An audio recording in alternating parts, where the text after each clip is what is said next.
Through its time, Total Drama has had many forms of media, and video games, there's really not a lot that shows that. However, there's one that sticks out to me in particular that is by far the closest we'll probably ever get to a legit Total Drama video game, and that is Total Drama Roblox. Why am I talking about freaking Roblox on this channel? Have the views got that bad? Yeah, well, okay, let me explain myself. I wanted to talk about this game a while back, and I just never really found the time to because it didn't seem too relevant. And over the last couple of days, I've been playing it just to get a feel for it again, and it hit me that I didn't have a video idea for this week, so I was like, alright, what if I just talk about this game? So, in today's video, we are gonna kind of review this game, and I'm just gonna give you guys my personal opinion about it, my thoughts on it, and just honestly, just a good overview of it. I'm not gonna do any gameplay in today's video, just because I don't want to, because I'm terrible at the game. I've already established this. So, with that being said, though, let's just go ahead and get into this. Also, all the footage used in this video comes directly from Team Wall, who is a YouTuber who makes a lot of videos about this game, and all those videos are actually really entertaining. So I'll leave the link to his channel down below, and you guys go give him a sub, because honestly, his footage is very impressive, and it's nothing that I could do. So, with that being said, shout out to you, Team Wall, and let's just go ahead and dive right into my review of Total Drama Roblox. Alright, now when you first load into the game, I will say the atmosphere is just really nice to look at. You see, you're inside of the Total Drama Action Room, and you can pick between Island, Action, or World Tour. Now, for the continuity's sake, I'll stick with Island for this video, and if this video does well, I'll probably talk about Action and World Tour in their own separate video, but as far as I'm concerned, Island is the most popular, so I guess that makes sense. But let's actually get into when you load into a game and whatnot. Now, when you actually load into a game, you're welcomed by Chris McLean, otherwise known as Kyle Bane. Now, I'm not going to get into the whole skedaddle about the whole copyright issue that the game had around 2020 when the game first came out. I do remember playing it for the first few months prior to the copyright issues, and it was actually really fun. But I'll kind of get in my own experience later, so just ignore some of the things in the video that aren't like legitimately Total Drama, just like different names and whatnot, as it was just due to a cease and desist. So, at least I addressed that. But anyways, you get welcomed by Chris, and honestly, you get to see a couple shots of the camp, like at the bonfire ceremony and at the Dock of Shame, and honestly, it's pretty cool. I will say the atmosphere is pretty nice, the whole scenery looks solid, and if you play Roblox on a high graphics quality, then it definitely looks very good. Also, I didn't mention, but when you get into pre-game, you can actually pick what character you want to be if you've played in the past, because you get coins for however long you make it, and honestly, that's pretty cool, and I'm glad that they let you do that instead of just letting it be RNG every time, because, I mean, come on, man, what if I want to be Tyler? They let you be Tyler, and it helps that nowadays you can be literally any character from the show, and they even have an item shop where you can get variants of characters, so it's pretty awesome. Now, I want to take a minute to just go over some of my personal favorite character variants, and honestly, just some of the cool things that they actually have, because honestly, some of this stuff is really impressive. So, we'll kind of go one by one into some of my personal favorites that I could find, so let's get into this. Alright, now I've been searching for like 10 minutes, and I've seen so many good ones. Now, I went to the Total Drama Roblox Wikipedia page, and dude, there are over 120 skins. Now, I'm only going to give you guys like 7 or 8 of my personal favorites, but dude, I recommend you guys go through some of them on your own time, because they are really awesome. So, with that being said, I'll kind of go over my top 8, 7 favorite, I don't know how many numbers I chose, we'll see, but let's go and get into it. Alright, now I will go ahead and say that all the skins that I am talking about I think are all really good, but I'll rank them 8th to 1st just because it's funnier that way. So let's go ahead and get into number 8. Coming in at number 8, I decided to go with Queen Admiral Lindsay or Hotness. Now, this skin is probably the weakest out of the bunch that I grabbed, but I still think it's a really good skin. If I'm being honest, this whole episode of Action was just really funny, and I'm glad that they put it in Roblox form. It's so stupid, it's great, man. You know, it's just great.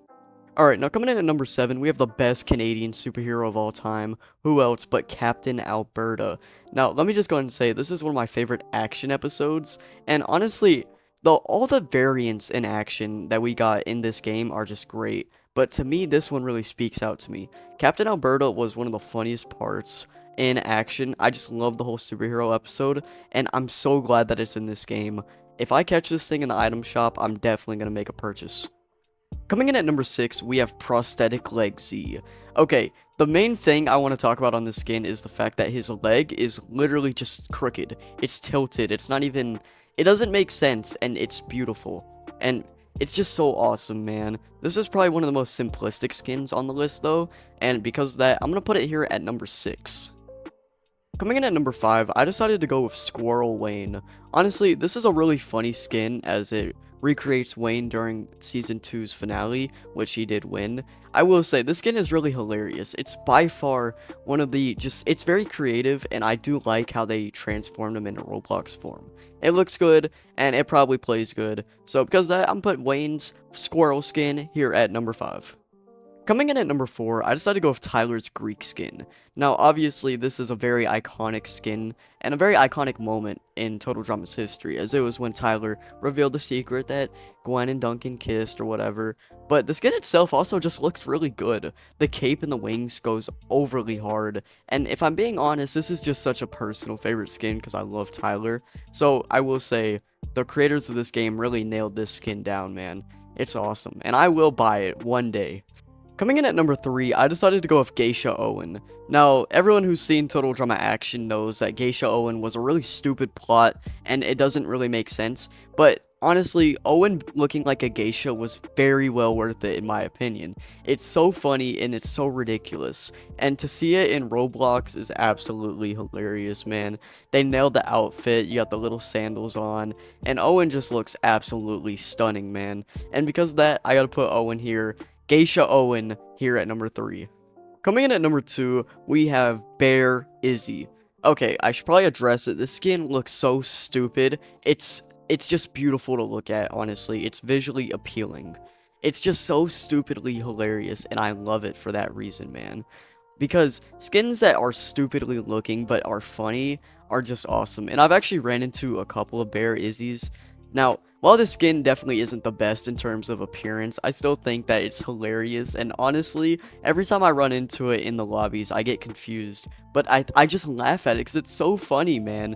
So, in my opinion, I gotta go number 2 for Bear Izzy. Coming in at number 1, we have Robot Alejandro. This skin is beautiful. It is a block with like 2 weird leg looking things, and then you have a set of arms and you have a head. This thing is just the most beautiful, most visually appealing skin in the entire game, without a doubt. And to me, it is the best skin in the entire game, unanimously. I mean, dude, you see it. You see the little red button on top, in the middle of it on its chest. It is awesome. This skin nails it on all cylinders because it looks ridiculous, it is ridiculous, and it's awesome. And because of that, I gotta put it here at number 1. Alright, now outside of the skins that I've already talked about, there's also a lot of other cool stuff in the item shop, such as marshmallows, which appear on your head after you get safe, like if you're safe in an elimination ceremony, then you get your marshmallow over your head, which is kind of cool, and there's a lot of pretty good looking ones. Now, outside of that, there's elimination colors, there's skins, as I already mentioned, there's limited items, which is actually really cool to me because they have seasonal items as well, so there's a bit of variety between everything, and on top of that, you can also get the currency by just playing the game a lot instead of having to purchase it, although purchasing it is an option. So I'm glad that there's at least a way that you can get the skins without having to spend a bunch of money on the game, so that's always pretty nice. But anyway, let's get into the challenges. Let's get into the main part of Total Drama, what you have to do in order to win. Alright, now some of the challenges, I'm gonna be honest, are very generic, but I will say that there's some of them that are just really fun. I mean, if I'm being honest, it's Roblox, there's only so much you can do, but it does do a good job in some challenges to pay homage to the show, with, you know, cliff diving like they did in the first episode, there's rock wall climbing like they had in Who Can You Trust, and there's just a lot of creativity shown off even with how limited it is, and there's even a dodgeball challenge which is just hilarious. And honestly, I think that the challenges on the island map at least are very solid when you're not getting like the generic ones like Colossum Climb or Lava Dash where you're just doing like a normal obby. You're just like, it's just kind of boring. But when you're actually doing funner challenges like Spleef or Paintball or Sword Fighting, it feels a lot more fun than just the generic challenges. So I think that they do a good job at capturing the show's feeling to some extent, but Obviously, it's Roblox, there's only so much you can do. But as of right now, there's only 20 challenges in the game, but I do think that all of them are very good in some way or another, and even the ones that I think that just aren't very good still have their okay moments, and to be honest, you can't hate. So, at least in my opinion, I believe that the challenges are very solid to say the least. But let's go ahead and talk about something a little more interesting. Let's take a twist, if you would. Alright, now I'm sure a lot of you guys are kind of confused on why I said twist. Well, in the game, there's a lot of like twists and turns that could happen at basically any moment. So, some examples of these are team swaps, where teams get shuffled up, or comebacks, where at the merge, a eliminated contestant can come back into the game like they did in a couple of seasons. There's also merge and final 2, and there's also a thing called day restart. If there's like a problem in the game, then the day will just be restarted. It's really weird, and it only happens once in a blue moon, so it's pretty interesting. Now, there's another type of twist that isn't main game events. There's game-changing events as well. Now, some of these game-changing events are double elimination, which is exactly what it sounds like. Then there's purge, which can happen before or after the merge, and it can be a team or individual challenge. It's basically the last person to complete the challenge will be eliminated. There's also Exile Island, where when a winning team, they can vote to save a member of the losing team by sending them to the Exile Island. So basically, you could get saved for no reason in particular. Now, the strategy with this is to vote the weakest player, or the player they were going to vote out next time anyway. So this twist can happen multiple times, and even in back-to-back rounds. Next up is Vote Reveal, which is very interesting. It only happens once per game, but in this twist, it reveals everyone's votes. So if, like, Tyler voted for Beth, then we could see that. And one of the last ones is Psych, where, let's say someone gets eliminated, when in reality they just get switched to the other team, which is pretty interesting in my opinion. And there's the safety statue. I am so glad that this game has the immunity idol. It's very creative, and I'm glad it exists because if this happens, then the person who was supposed to be eliminated gets to stay in the game, obviously, and the person with the second most votes gets eliminated instead. So that's pretty cool. Alright, now I've talked a lot about eliminations, and this is kind of making you guys wonder maybe what happens when you actually get eliminated, if you haven't played. Now, when you do get eliminated, if it's pre-merge, then you can actually pay 75 coins to get back into the game for a chance at least, so you get to do a comeback challenge, which I mentioned earlier. Now, I will say, being a spectator kind of sucks, but at least you can see what's going on in the game, and it's always really funny afterwards when the game ends, just arguing with people, so that's what happens when you lose, which, honestly, I will say it's better than just getting kicked out of the game and not being able to watch at all. So, honestly, it could be worse.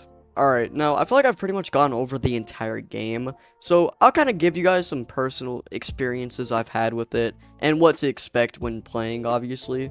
Now, I'll go ahead and say, when you first get into the game, don't be surprised if you run into anyone who's teaming, because that's just how it works. There's like 9-year-olds who play this game, and I get it, that they don't have the skill or the brain comprehension to be good at the game, and you know what, hey, neither do I.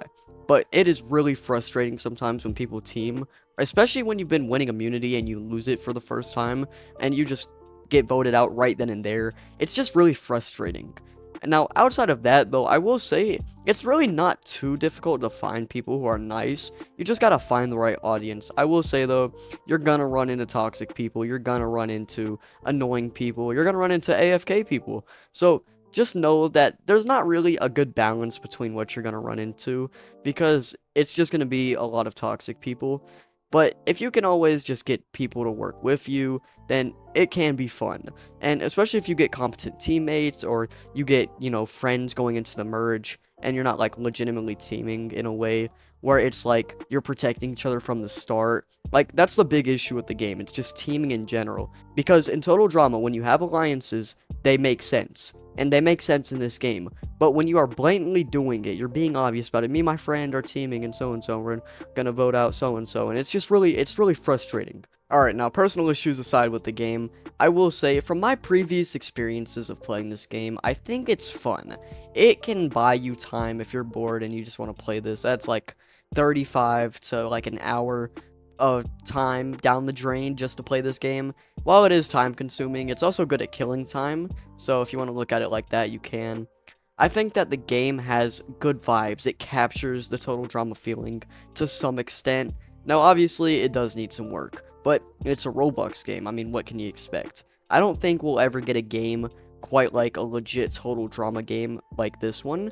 And even though this game isn't perfect, I still do recommend it for people who have never played or are people who are fans of the series, because I will say, I will give credit where credit is due. This game got total drama back into popularity during COVID year, mainly due to big YouTubers playing it, and honestly, it just got huge for a while. And I'm glad to see the success that it has gotten, because it's helped the community of Total Drama grow, and it's nice to see people get more and more into the show with the years. And even though it's been 17 or so years since Total Drama first aired, way back in 2007, the community is only getting larger, man. So that's pretty nice to see. Now, I'll give you guys some personal experiences that I've had from the game, and then I'll give you guys my overall thoughts on the game, and then we'll wrap things up. Now, I want to share some stories from the game, and just kind of give you guys an overhaul of what I remember from playing the game.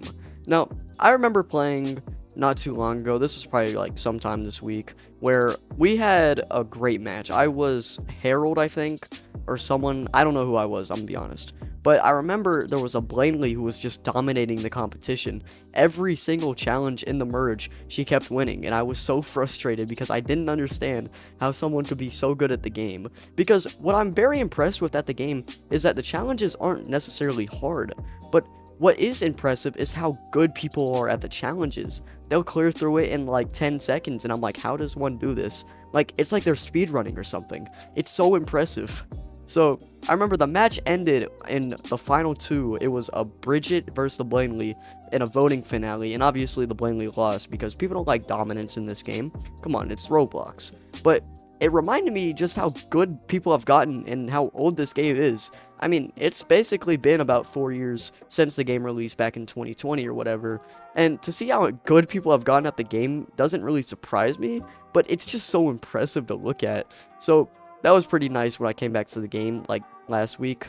Outside of that, though, the game has been pretty okay to play. There's been some fun moments, but honestly, I've been having a hard time trying to find people who are actually just fun to talk to. Now, I will say I've met some people, I've gained subscribers from playing the game because I've been self-promoting myself at like every server, and it's just been absolutely hilarious because people are like, no way, that's not you, or they're like, oh, well, we don't care. It's like, guys, I'm playing, I'm kidding, it's merely a joke. But honestly, I've just been having a lot of interesting moments from this game. It's been a lot of fun, it's been a lot of pain, and honestly, I think that's the best way to sum up this game. You're gonna have fun, you're gonna get annoyed, you're gonna get pissed off, it's gonna be frustrating at times, but there will be moments where it's just really fun, and you'll truly appreciate the game for what it is. A weird piece of crap. Bruh. And it's nothing against the people who make the game. I'm not calling it a piece of crap because it's a bad game. It's more so the fandom and the fan base that makes this game so weird to play. But honestly, I'm kinda out of things to say for it. I've went over the game, and I've honestly had a pretty fun time doing this. So, honestly, let me go ahead and wrap things up real quick. In my honest eyes, I think Total Drama Roblox is a 6 out of 10. It's an 8 out of 10 if you have good teammates or just the server isn't toxic, but if it's like a normal game where there's some toxic people, some quiet people who are just annoying when they do talk, I think that it can be pretty uninteresting, but for the most part, I think the game is going to get you exactly what you're looking for. A total drama variant that's actually pretty fun. And in my honest eyes, I think that you should check this game out one day if you haven't already. Now, for those of you who have played it, I'll probably run this game with my Discord server down the line, just because I think it would be really funny to see what ends up happening. But that's for another day of shenanigans. And until then, that's all I got. Now, to anyone who's still watching the video, thank you for making it this far. If you haven't already, please join my Discord, as the link to it is down below. And we're trying to hit 100 members. We're getting closer by each day. And honestly, it would just be sick to see me hit that milestone. And honestly, I just love talking to you guys. Honestly, we do a bunch of dumb stuff in my channel's Discord. So if you haven't already joined, feel free to do so. Now, outside of that, I do have a big announcement. There will not be a next week's video, because I'm working on something that you guys have been waiting for a while, and, you know, it didn't quite do the views I wanted it to, but I overshot, and I feel like you guys are really gonna love what the next video is. Now, It's a video that I have planned for a while, I've talked about it for a while, and I'm finally starting to get it into fruition. So, I probably won't be back till about the start of July if I actually get to work on this video, but it's gonna be a long one. So, I'll see you guys then. But that's pretty much everything I needed to say in this video. Thank you guys so much for watching, and that'll do it, man. I'll see you guys in the next one. Take it easy. Peace.